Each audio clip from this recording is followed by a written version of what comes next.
My presentation is on the Wright brothers. Ever since the beginning of time, men has looked at the birds and dreamed of flying. Today, I'm going to teach you about the two brothers, Orville and Wilbur Wright, who made that dream come true.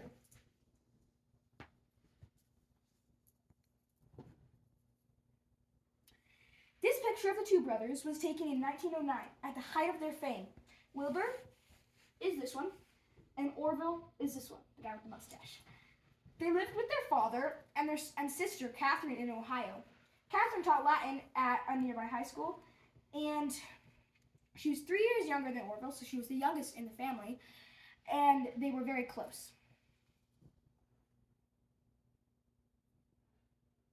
In the spring of 1893, the brothers opened a bicycle shop. Bicycles had become very popular during that year. But as more bicycle shops opened, more competition came, and business started to go down. Wilbur was discouraged and said he was not a very good businessman, but in 1894, business went back up, and in 1895, business was going so good, they moved their shop and started making their own models of bikes. The bike they made was a really good one, and it sold for about $60, and which was expensive back then. They also made a less expensive model also. In summer of 1896, Orville was struck down with typhoid. His sister and brother nursed him back to health. It was a month before Orville could sit up in bed, and 2 weeks after that before he could get out of it.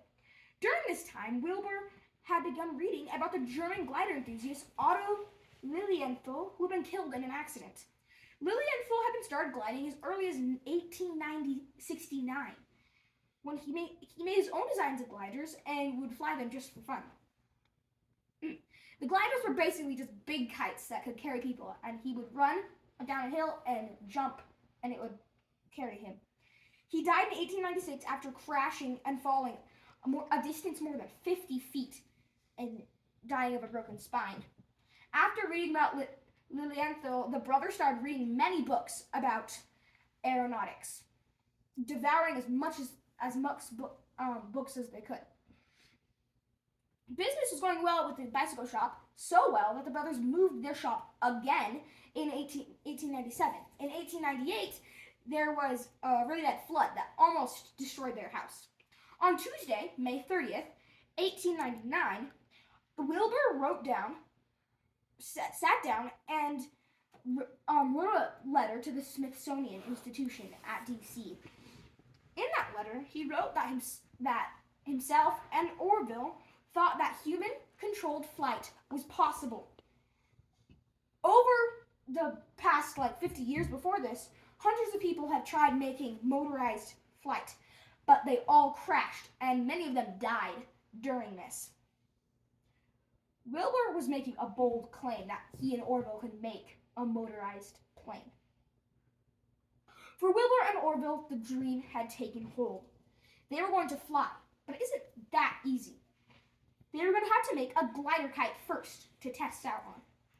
One day, Wilbur made a demonstration to a friend that by pressing or pulling on the corners of a box, he could make it. He would warp or twist the box. They would use this on their future planes and gliders. This was very important. This wing warping.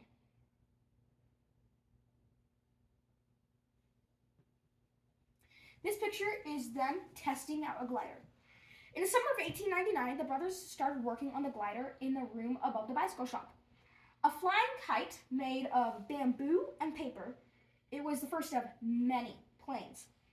It was a biplane with double wings, one over the other, which provided greater stability. In early August of that year, Wilbur tested the model in an open field outside of town. For some reason, Orville wasn't there. According to Wilbur's account, the flight started good, it glided, and then it nosedived into the ground. Even so, the brothers felt like it was success.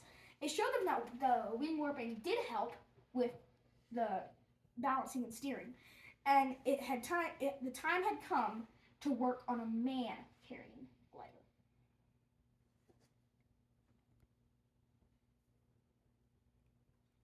On May 13th, 1900, Wilbur wrote a letter to another glider enthusiast named Octave Chanute, asking where was the best place to do glider experiments.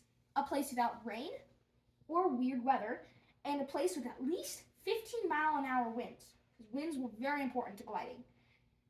Chanute helped Wilbur look through the records and archives for wind patterns across the United States. Eventually, they found a remote spot called Kitty Hawk, about 700 miles from Dayton, which was the town where they lived. After a little more research, they decided Kitty Hawk it would be. In the final weeks of August, the brothers made a full-size glider with two wings, but double wings, that they were going to fly at Kitty Hawk. The entire thing cost no more than $15. The entire glider. Kitty Hawk. Tame name for not so tame a place, with no bridges crossing from the mainland and not very much boat traffic.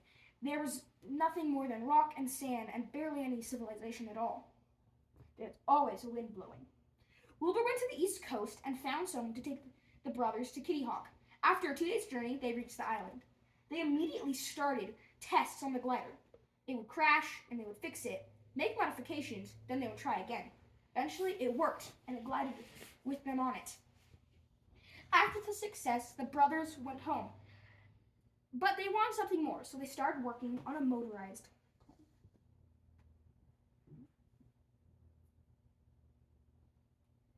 After months of trial and error at Kitty Hawk, going back and forth, including many crashes, the brothers finally found a plane that worked.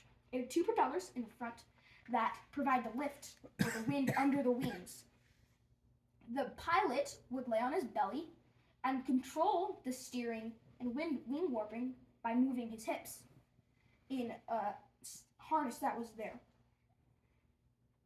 On that day, Orville Wright went up in an airplane for 12 seconds. But that flight would lead to something that was used every day. In fact, this picture is that monumental flight. There's Orville, and this is just taking off, and Wilbur standing there to help it take off. This would become one of the most famous pictures of their successes.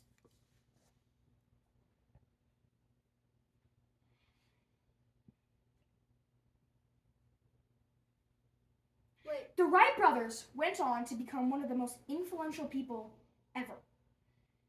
Over the next 4 years, they built and rebuilt hundreds of different planes, always improving on them. They would go to France and Europe, and they taught many people there how to fly these planes, and they would go on and show off the planes to everybody. They set world records that have been beaten now, but for them, crazy. Like an hour in the air, that was crazy for them. And new advancements are made on the plane every day. We even sent people to the moon, all because of these two brothers in Ohio. Woo!